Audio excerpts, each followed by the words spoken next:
Hello friends, very good morning to all of you. Once again welcome back to own YouTube channel learning need. और जैसा कि आपको पता है कि इंग्लिश की क्लास हमारी लगातार चल रही है काफ़ी लंबे समय से, सुबह 10 बजे। और इसको कंटिन्यू करते हुए अब जो है आपका टॉपिक वाइज सीरीज़ स्टार्ट कर दी गई है। आज हम देखने वाले हैं नरेशन के क्वेश्चन, क्योंकि इसके क्वेश्चंस भी एग्ज़ाम में आते हैं, आए हुए हैं। और ये काफ़ी इंपॉर्टेंट टॉपिक है, चाहे वो आप नॉर्मल एक स्कूल के एग्ज़ाम से लेकर बड़े बड़े कॉम्पिटिटिव एग्ज़ाम्स तक पूरे 10 क्वेश्चन देखेंगे। और इसको मैंने ऑलरेडी पढ़ा रखा है, थ्योरी इसकी पढ़ा रखी है। अगर आपका क्लियर नहीं है तो आप उसमें देख सकते हैं। सभी प्लेलिस्ट के लिंक मैंने डिस्क्रिप्शन बॉक्स में भी दे दिया और कमेंट बॉक्स में भी मैं पिन कर दूंगी। खैर चलिए स्टार्ट करेंगे सेशन बिना टाइम वेस्ट किए। और प्लीज़ कमेंट करके ज़रूर बताइएगा कि आपके 10 में से कितने सही हुए हैं। तो जो आज का फर्स्ट क्वेश्चन है, देखिए है सब में नरेशन का ही, तो वो बार बार मैं रिपीट नहीं करूँगी, सीधे हम सेंटेंस पे आ जाएंगे। I know her well, I know her well sad Manisha. मैंने मनीषा ने कहा कि मैं उसे अच्छे से जानती हूँ। अब इसको आपको इनडायरेक्ट में चेंज करना है, तो फटाफट से देख लीजिए। Manisha said that she knew her well, Manisha said if she knows her well, Manisha said that she knows her well, और Manisha says that she knew her well.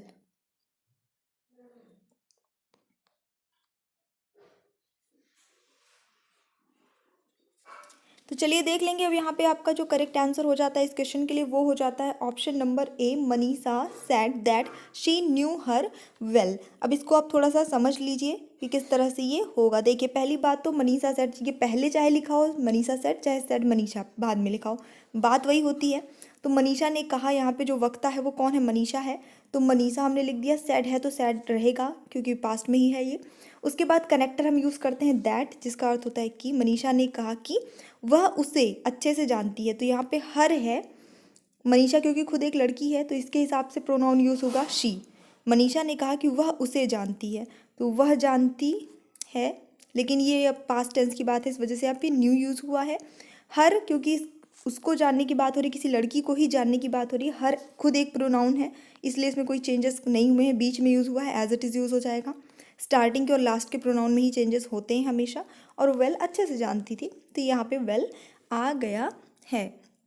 हमेशा आप ध्यान रखिए कि जब कभी रिपोर्टर स्पीच प्रेजेंट इंडेफिनिट में हो तो वो पास्ट इंडेफिनिट में चेंज हो जाता है। यहाँ पे ये प्रेजेंट इंडेफिनिट था, आई नो हर वेल, यानी सिंपल प्रेजेंट टेंस, तो ये चेंज हो गया न्यू लगा के सिंपल पास्ट टेंस में। रूल है, इसे आपको याद करना पड़ेगा कि कौन सा टेंस कौन से टेंस में चेंज होता है। और डिटेल से बहुत अच्छे से एक्सप्लेनेशन इसका चाहिए है तो आप थ्योरी पढ़ लीजिएगा, मैंने पढ़ा रखा है। The princess sad, home do you consider the happiest person living. Princess ने कहा कि मतलब तुम्हें क्या, तुम किसको जो है सबसे दुनिया, मतलब इस धरती पे रहने वाले जितने भी प्राणी, ऐसी भी हुई स्टोरी से ये लाइन ली गई है, उनमें सबसे ज़्यादा खुश, जो हमेशा खुश रहता हो ऐसा इंसान, सबसे सुखी इंसान कौन है।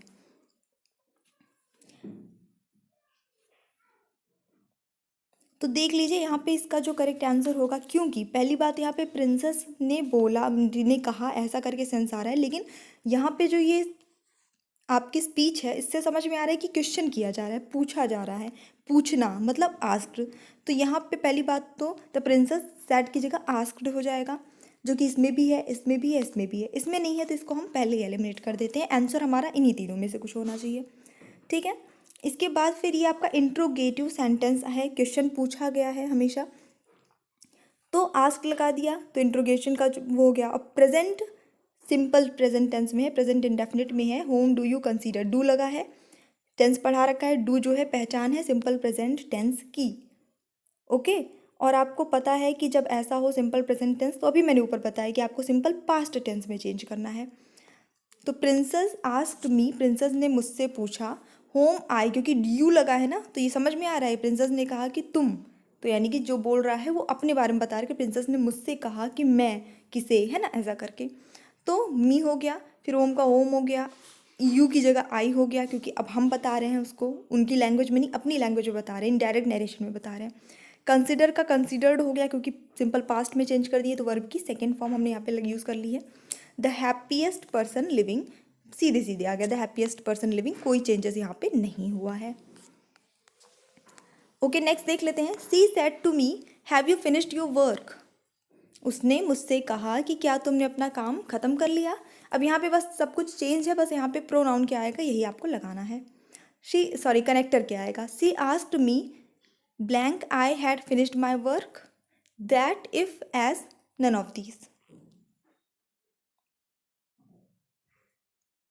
तो यहाँ पे जब कभी भी ऐसा क्वेश्चन पूछा जाता है, क्वेश्चन पूछने की बात सेंस आता है, तो वहाँ पे आपको इफ़ कनेक्टर भी यूज़ करते हैं। तो ऑप्शन नंबर बी सही होता है, इफ़, है ना। उसने मुझसे पूछा कि क्या मैंने अपना काम ख़त्म कर लिया है, क्योंकि यहाँ पे हमें क्या वर्ड नहीं यूज़ करना है, इस वजह से हम इफ़ यहाँ पे लगा रहे हैं। नेक्स्ट देख लेंगे, mother said lie down Arjun. फटाफट से बताइए, ये तो बहुत ईजी है।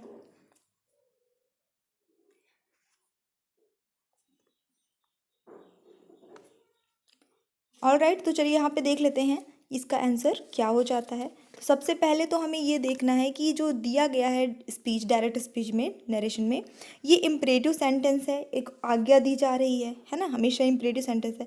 तो इनडायरेक्ट जब हम परिवर्तित करते हैं, तो इन्वर्टेड कॉमा को हमेशा हम किस में चेंज करते हैं, टू में चेंज करते हैं। हमेशा इन्वर्टेड कॉमा की जगह हम टू यूज़ करते हैं। फाइन, तो इतना तो हमें समझ में आ गया है कि उस सेंटेंस में टू का यूज़ होना चाहिए। तो अब यहाँ पे टू का यूज़ इसमें नहीं हुआ है, इसमें भी नहीं हुआ है, तो ये तो पहले ही नहीं होंगे। ऑलराइट, तो ये इतना तो हमें पहले ही एक हिंट मिल जाता है। इस तरह से ही आपको सॉल्व करना है, तो आप ज़्यादा अच्छे से सॉल्व कर पाएंगे। अब बस है मदर आस्क्ड, मदर सेड है तो मदर आस्क्ड, मदर ने कहा, पूछा या जो भी किया। तो आस्क्ड एज इट इज़ आ गया। किससे बात हो रही है, अर्जुन से हो रही है, तो जस्ट उसके बाद अर्जुन आएगा। आस्क्ड के बाद जिससे बोला जा रहा है उसी का नाम आएगा, टू लगेगा ही लगेगा। उसके बाद किस चीज़ के लिए कहा, लाई डाउन के लिए, तो ये एज इट इज़ आ गया। बी का यूज़ यहाँ पे कोई सेंस नहीं बनाता है, तो ऑप्शन नंबर सी यहाँ सही होता है, mother asked Arjun to lie down. Next देखेंगे, he says I am a little bit afraid. वो कहता है कि मैं जो हूँ थोड़ा सा डरा हुआ हूँ।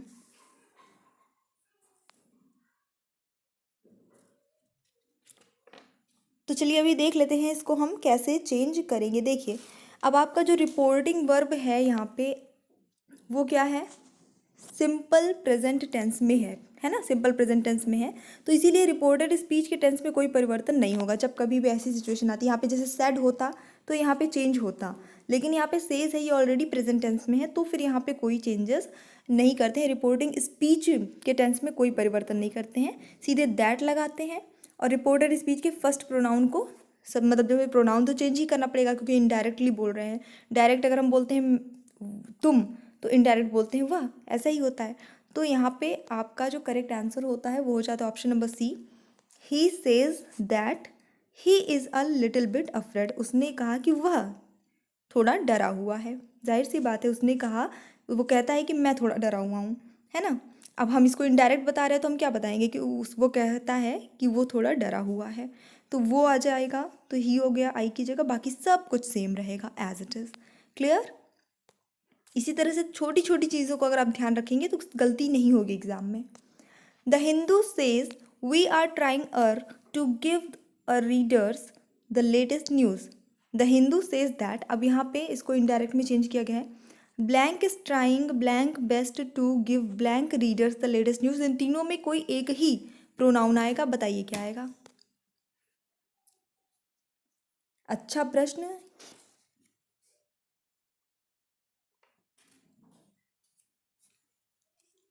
तो चलिए देख लेते हैं, यहाँ पे जो करेक्ट आंसर हो जाता है वो हो जाता है आपका ऑप्शन नंबर डी, इट आएगा। एक्चुअली यहाँ पे इट आना चाहिए, फिर यहाँ इट्स आना चाहिए, और यहाँ पे भी इट्स आना चाहिए। ठीक है, द हिंदू, क्योंकि यहाँ पे हिंदू जो है, जैसे लिखा है we are trying to give readers the latest news, तो यहाँ पे हमें एक चीज़ तो समझ में आ रही है कि ये हिंदू कोई इंसान का नाम नहीं है, ये किसी वैसे कम्युनिटी का नाम नहीं दिया गया, बल्कि ये किसी न्यूज़पेपर या का नाम है ना, कोई मैगजीन या न्यूज़पेपर की बात हो रही है। तो यदि कोई न्यूज़पेपर मैगजीन अपने लिए वी, जैसे यहाँ पे वी लिखा है, आवर लिखा है, ये सारे वर्ड का यूज़ करता है, तो हम इसको चेंज कर देते हैं इट, इट्स। वी है तो इट हो जाएगा, आर है तो इट्स हो जाएगा, ऐसे चेंज कर देते हैं। क्लियर, याद रखिएगा इन चीज़ों को। कोई मैगजीन है, न्यूज़पेपर है, बुक है, वो अपने बारे में वी यूज़ कर रहा है, तो हमें उसे ऐसे इट में चेंज करना है। I asked Sheila if I might know her father. ये आपका ऑलरेडी इनडायरेक्ट में है, आपको इसे डायरेक्ट में चेंज करना है।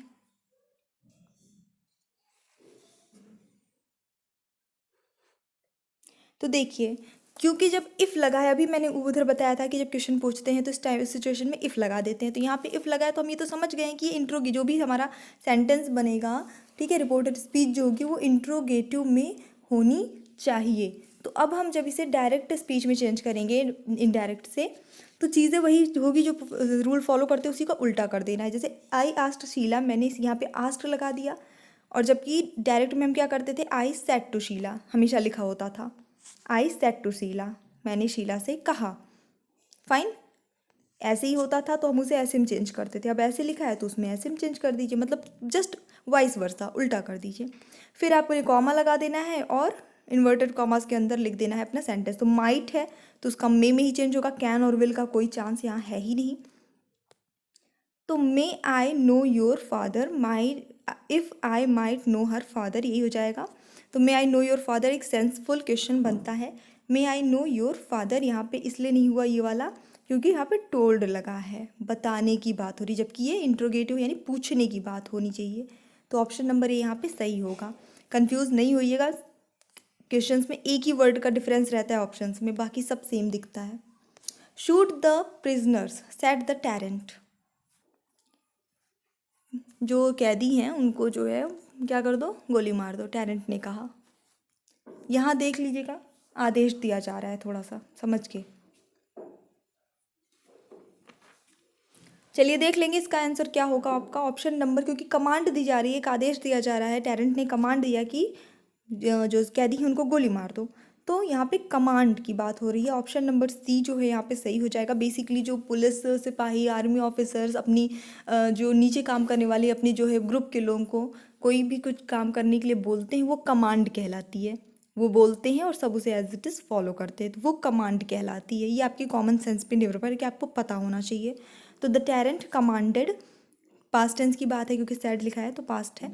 फिर किसको उन्होंने कहा, देम। अब यहाँ पे कुछ स्पेशली लिखा नहीं है पर इतना तो समझ में आ रहा है कि किसी ग्रुप को या कई लोगों को बोला गया है, जिनके सिपाही वगैरह होंगे उनको बोला गया है, तो उसके लिए यहाँ पे देम जो है यूज़ कर लिया गया है। अब किस लिए किया गया है, to shoot the prisoner, prisoners को गोली मारने का के लिए कमांड दिया टैरेंट ने। ऑल राइट, यहाँ पे आपको करेक्ट इनडायरेक्ट स्पीच बताना है। Would you like to come with us, they said. Would you like to come with us, उन्होंने कहा कि क्या तुम हमारे साथ आना पसंद करोगे। तो चलिए देख लेते हैं इसका जो करेक्ट आंसर होगा वो क्या हो जाता है। इसका सही आंसर ऑप्शन नंबर बी हो जाएगा। क्यों, देख लीजिए, पहली बात तो कौन पूछ रहा है, दे पूछ रहे हैं। अब दे मतलब वे लोग जो भी हों, तो सब में दे आता है। फिर उसके बाद पूछने की बात हो रही है तो आस्क्ड आना चाहिए, इन दोनों में नहीं है तो इसको आप काट दीजिए। फिर उसके बाद किससे पूछ रहे हैं, तो अभी मैं उसको बता रही हूँ, वो लोगों ने मुझसे पूछा है कि क्या तुम मेरे साथ आना, तो हम जब मैं इसे अपनी भाषा में बताऊँगी तो क्या बोलूँगी कि मैं उनके साथ जाना चाहती हूँ कि नहीं, ऐसा तो मी आ जाएगा यू की जगह। फिर क्योंकि ये क्वेश्चन है, अभी बार बार ये चीज़ें आ रही है कि जब क्वेश्चन रहता है तो इफ़ लग जाता है इनडायरेक्ट में, तो इफ़ लगा दिया। उसके बाद I would like to come with them, सीधे से आपको यहीं पे आंसर, इफ़ लगाते ही आपको आपका आंसर ऑप्शन मिल गया कि यही होगा, ये एलिमिनेट हो गया। क्लियर, चलिए देख लेते हैं next. He said to me my father died last year, कुछ नहीं लगाना है, बस लगाना है यहाँ पे आपको लास्ट ईयर के लिए इनडायरेक्ट में क्या लगेगा, the previous year, next year, this year, none of these. जैसे स्टरडे के लिए चेंज होता है, टुमारो के लिए चेंज करता है होता है द नेक्स्ट डे, स्टरडे के लिए द प्रीवियस डे, इस तरह से लास्ट ईयर के लिए क्या होगा, पिछले साल की बात हो रही है, तो बिल्कुल पिछले साल के लिए मतलब द प्रीवियस ईयर, पिछले साल, ये हो जाता है इसका करेक्ट आंसर।